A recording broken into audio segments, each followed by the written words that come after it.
Olá, a partir de agora você está em Conexão Legal. Eu gostaria de agradecer você de casa que ingressou lá no nosso site, o idc.org.br, enviou para nós a sugestão de pauta, a sugestão de entrevistados, meu muito obrigado. O livro da semana é O Capitalismo Humanista, do professor Ricardo Sayegh e do professor Wagner Balera. Esse livro vai ser sorteado no final do mês no nosso instituto, aliás, como todos os livros costumeiramente são. E se você quiser concorrer a esse livro, você ingresse lá no idc.org.br ou mande um e-mail para o idc@leandropinto.adv.br. Esse livro trata um pouquinho de uma nova estrutura de capitalismo, um capitalismo mais humano, um capitalismo que tende a modificar o atual sistema que nós conhecemos por uma questão mais fraterna, mais humana, e podemos assim desenvolver todo o nosso ideal como seres humanos. E o autor, um dos autores desse livro, o professor Ricardo Sayegh, está hoje conosco, mediando a nossa entrevista com o Dr. Anderson Pomini. E nós vamos tratar um pouquinho de regras eleitorais e falar um pouquinho sobre as eleições deste ano para prefeitos que ocorrerão em outubro. Meu muito obrigado aos nossos entrevistados, professor Ricardo Sayegh, Dr. Anderson Pomini, por terem vindo ao nosso programa. Prazer grande. Eu que agradeço o convite. É uma honra muito grande estar aqui no programa Conexão Legal, ao lado de queridos advogados, colegas, Dr. Ricardo Sayegh, Dr. Leandro Pinto. É um prazer muito grande, sobretudo, falar sobre um tema tão importante que são as regras eleitorais, né? Já que nós estamos em pleno ano de eleição. Sim. Ricardo? É uma felicidade, né? Estar aqui no meio de dois expoentes, né? O Dr. Anderson Pomini, o Dr. Leandro Pinto. Enfim, é uma alegria aí ter a oportunidade de conviver com todos vocês. Professor, Dr. Ricardo, Dr. Anderson Pomini, qual é a estrutura hoje da política eleitoral e no que tange as eleições de outubro?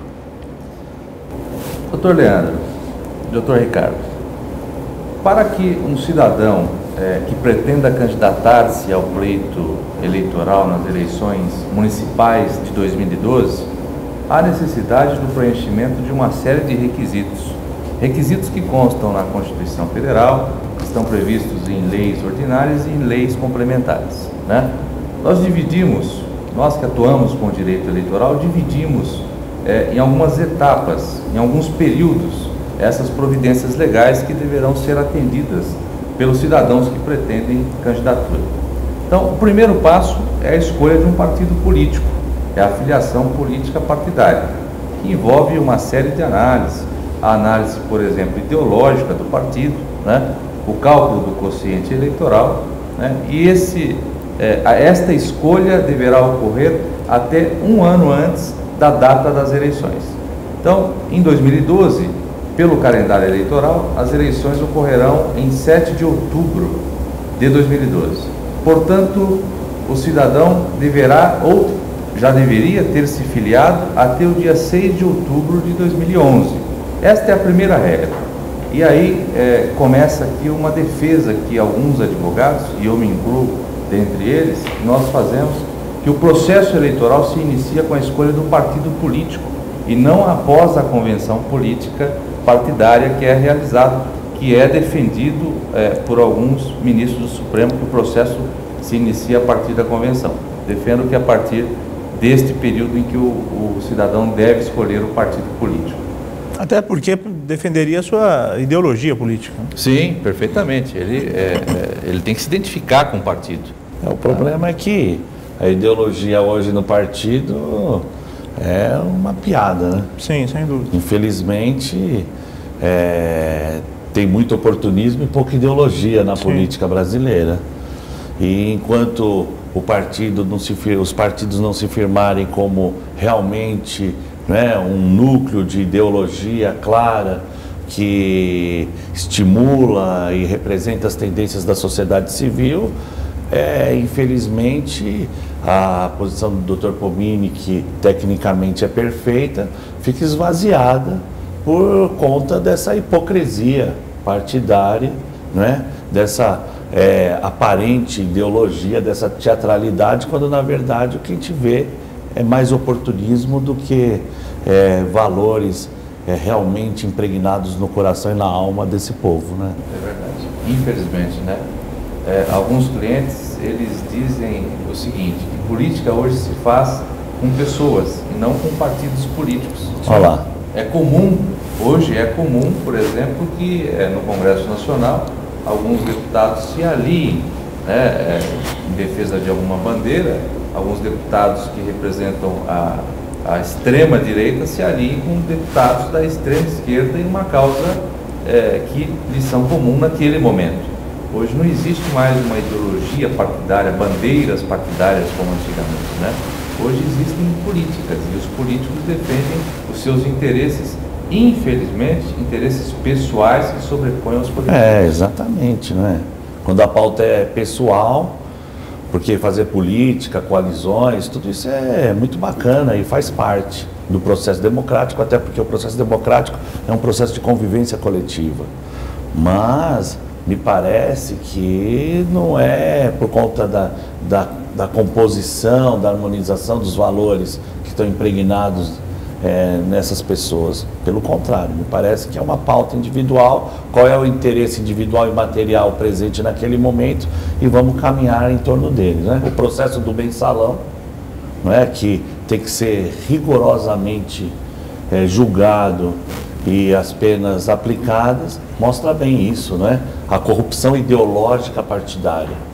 Isso é uma vergonha para a nação e por conta desse descaso aos princípios, aos valores, infelizmente o Supremo Tribunal acaba tomando, esvaziando aí a escolha do partido como o início verdadeiro do processo político, que é justamente o que o Dr. Pomini defende e que para onde nós temos que evoluir, né?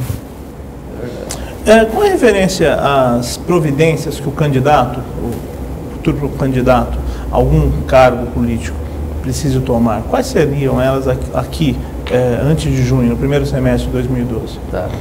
Bom, o primeiro passo é a escolha do partido político, que deverá ocorrer até um ano antes da data das eleições. Feito isso, começam-se, no jargão político popular, as articulações políticas que deverão ser realizadas pelos candidatos a prefeitos e a vereadores. Começam as alianças partidárias municipais e, na prática, a história nos mostra, e os políticos mais experientes nos ensinam, que a política se ganha muito tempo antes da data das eleições, que depende justamente dessas amarrações. Até 2008 não existia na nossa legislação eleitoral, de forma taxativa, aquilo que o político poderia realizar como atos políticos e que não fossem considerados como propaganda antecipada. Nós tivemos uma mini reforma eleitoral, final de 2009, que foi inserida pela Lei 12.034 de 2009, que trouxe o artigo 36A na Lei das Eleições. Inseriu este artigo na Lei 9.504 de 97, que traz ali, alguns defendem que de forma taxativa. Eu defendo que aquelas hipóteses ali inseridas são meramente exemplificativas. Por exemplo, diz que o candidato poderá conceder entrevistas, divulgando inclusive suas plataformas de governo, divulgando suas propostas, desde que não se faça pedido de apoio direto ou pedido de voto. Autoriza que o candidato organize debates, organize reuniões, ele comece a articular a sua campanha junto ao município, junto aos seus eleitores. Isso está autorizado, desde que não haja pedido de votos. Isso não existia na regra eleitoral até então. Então o legislador entendeu por bem inserir na regra esse permissivo legal, para que não houvesse dúvida e o candidato não ficasse sujeito ao pagamento de multa por propaganda antecipada. Então, segundo passo, atenção a essas regras eleitorais. E um terceiro passo que já se inicia para o preparo das convenções políticas que ocorrem em junho do ano da eleição, que é, para aqueles que ocupam funções públicas, a necessidade de desincompatibilização ou o afastamento para fins eleitorais. De forma muito sucinta, qual é o objetivo da regra eleitoral quando exige tal desincompatibilização? Simples. O servidor público que exerce funções públicas, ele está naturalmente em vantagens em relação àquele que não exerce.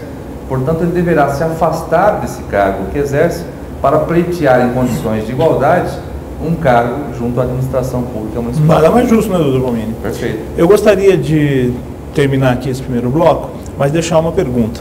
Com relação à estrutura político-eleitoral para 2012. Nós voltamos no próximo bloco. Você aí de casa, continue conosco em Conexão Legal.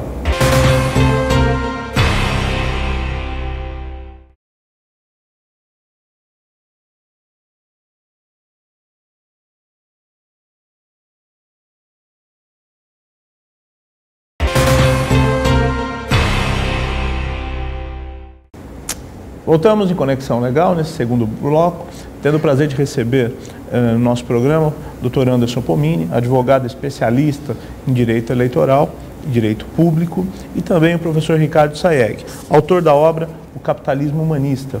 Aliás, obra esta que vai ser sorteada no site do IDC, agora no final do mês. Ingresse lá, idc.org.br, e concorra à obra do professor Ricardo Sayegh. Eu deixei uma pergunta no último bloco, Dr. Anderson Pomini, com referência à estrutura a estrutura política das campanhas, né? E também gostaria de falar um pouquinho sobre as pré-campanhas, que ajudam, de certa forma, a consolidar um candidato, não é isso? E o poder da máquina em volta desse candidato. Como é que a lei hoje percebe isso, né? Porque é algo extremamente perceptível nas grandes disputas eleitorais. A grande intenção do legislador eleitoral é justamente tentar garantir esse equilíbrio na disputa eleitoral.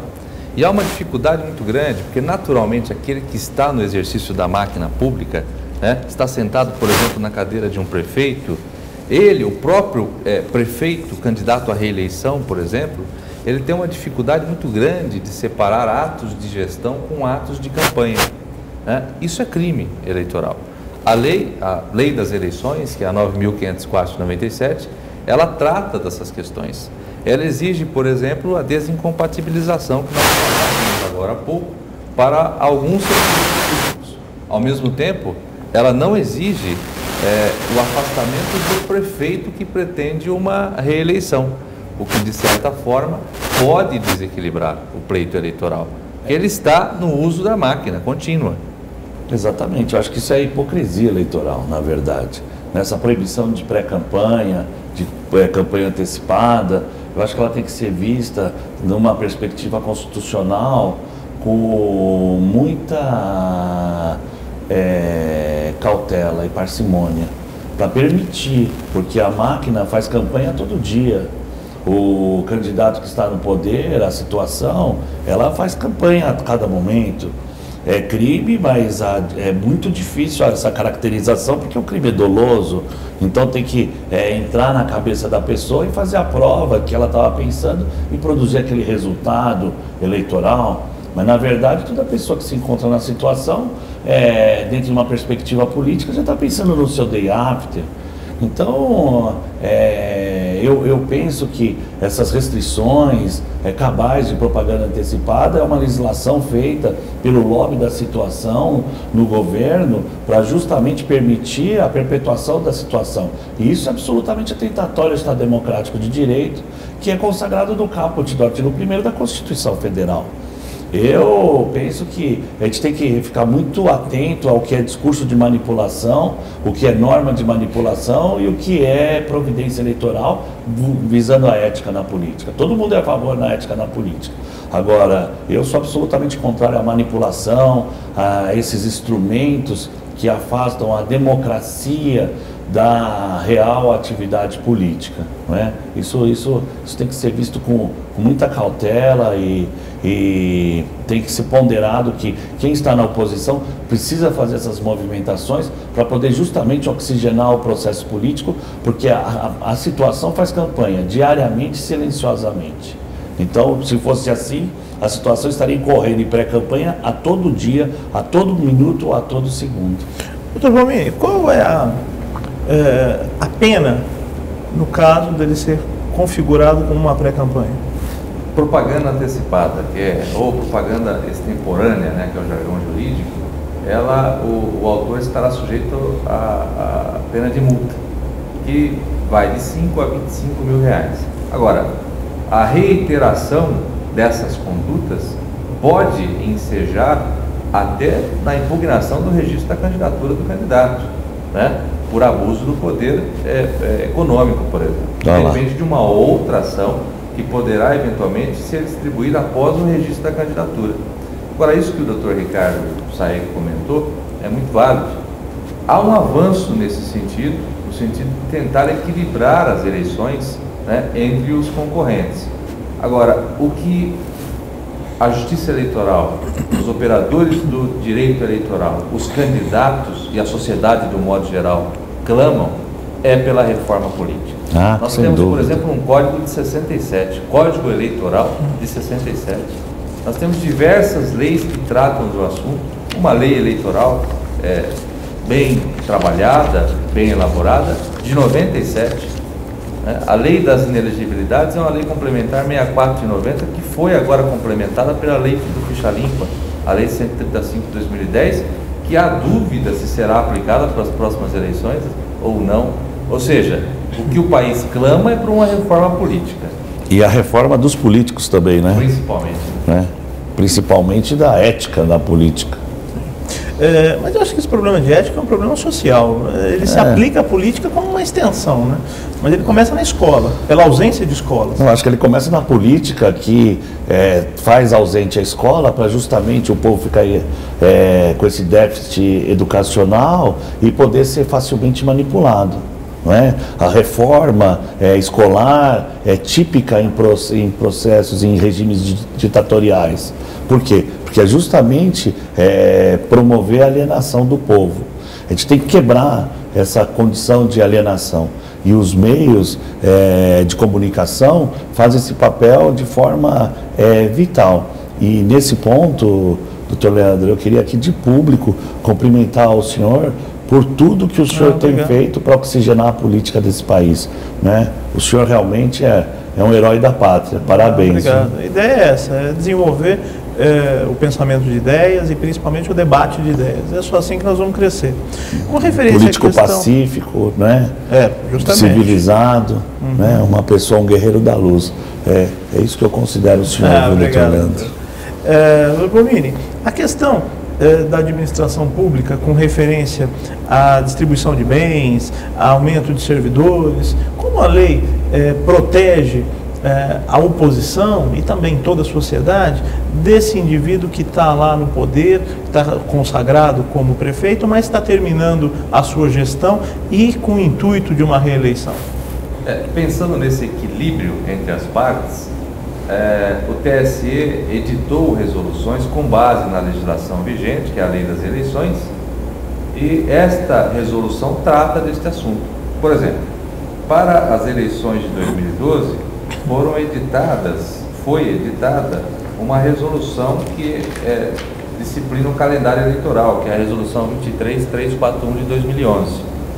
E esta resolução, ela determina que pensando no equilíbrio, a partir do primeiro dia de janeiro do ano da eleição, portanto, o 1º de janeiro agora, de 2012, todas as pesquisas eleitorais, elas dependam de registro. Aliás, a questão de pesquisa é muito importante no Brasil, né? Aliás, em todo o processo eleitoral, não só no Brasil.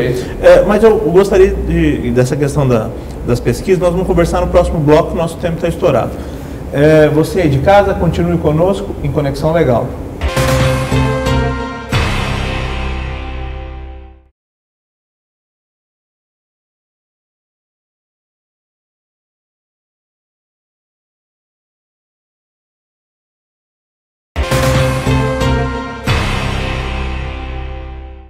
Olá, retornamos ao nosso terceiro e último bloco do Conexão Legal, tendo o prazer de receber no nosso programa o Dr. Anderson Promini, especialista em Direito Eleitoral, e o professor, doutor pela PUC São Paulo, Ricardo Saeg, autor da obra O Capitalismo Humanista, aliás, obra esta que vai ser sorteada no site do IDC no final do mês. Então ingresse lá idc.org.br e conheça um pouquinho mais da obra do professor Ricardo Sayegh. Dr. Anderson Pomini, nós falávamos no bloco anterior a questão com referência às pesquisas de opinião, que aliás são tão importantes em todo esse sistema eleitoral. Como a lei trata essa questão da pesquisa para que ela não seja um instrumento de manipulação?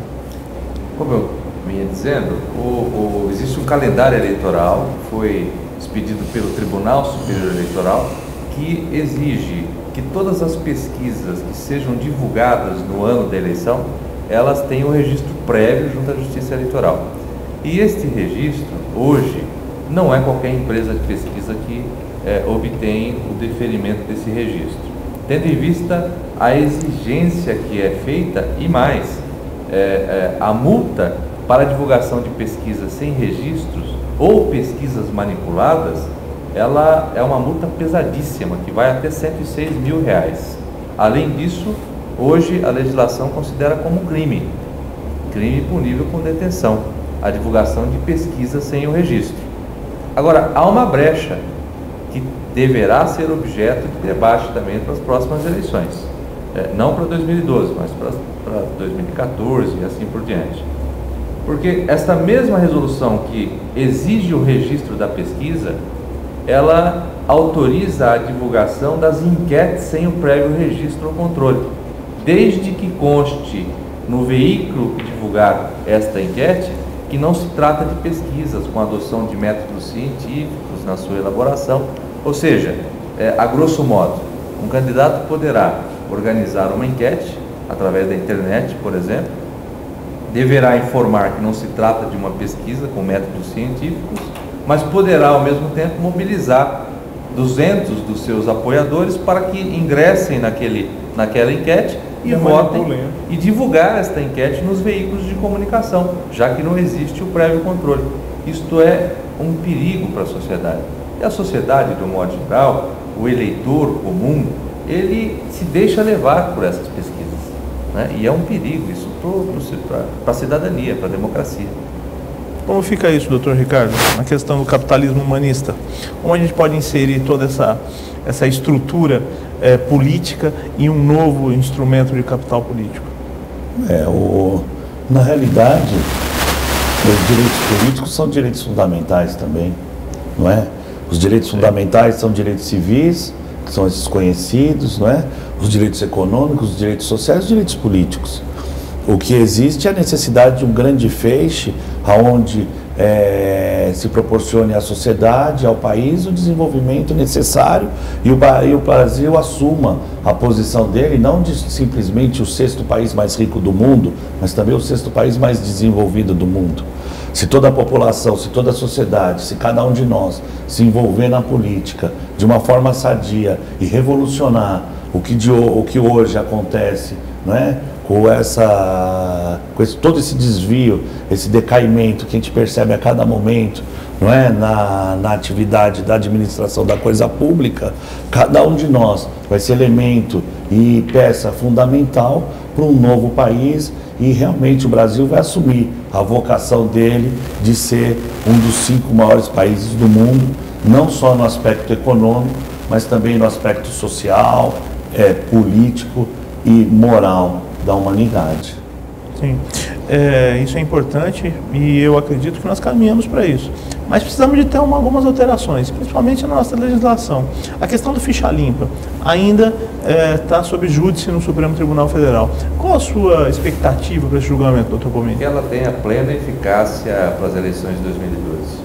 Pelo menos é o que a gente tem ouvido falar, do posicionamento dos ministros, né? E da própria pressão da sociedade. Essa lei já não surtiu seus efeitos para as eleições de 2010, o que criou um sentimento muito negativo na população de um modo geral, sobretudo porque essa lei ela foi proposta por iniciativa popular, né? Ou seja, nós esperamos que os ministros desta vez definam de uma vez por todas que esta lei tenha plena eficácia para as eleições de 2012. Até como um instrumento de de manipulação da política num sentido favorável, né? Sim, sim. Na verdade... Uma pré-qualificação, né? Sim, uma pré-qualificação. O candidato tem que ser pré-qualificado moralmente. Ser probo. Probo. Certo? Não é? Perfeito. Exatamente. Nós defendimos, os operadores do direito eleitoral, que esta lei realmente não deveria ter sido aplicada nas eleições de 2010. Pois fere de morte o princípio da anualidade previsto no artigo 16 da Constituição Federal, né? Ela foi promulgada em 4 de junho de 2010 e as eleições ocorreram no dia 2, 3 de outubro do mesmo ano. Ou seja, ela interferiu diretamente no processo eleitoral. Então, regra tem que ser cumprida, sobretudo a regra constitucional, tá certo? Agora, para as eleições de 2012, não há dúvida de que esta lei deverá vigorar. Eu gostaria de agradecer ao Dr. Anderson Comini, ao professor Ricardo Saeg, por terem estado aqui no Conexão Legal, que é uma honra para o nosso instituto, uma honra para o nosso programa, ter pessoas do quilate de vocês. Muito obrigado. Eu que agradeço, parabenizar o Dr. Leandro Pinto pelo excelente programa. Um prazer muito grande estar ao lado aqui do Dr. Ricardo Saeg, expoente da advocacia paulista. O prazer é meu, não é? Obrigado. Obrigado com você. Você aí de casa, nosso muito obrigado, em nome do Instituto Internacional de Direito Comparado. Até uma próxima semana em Conexão Legal.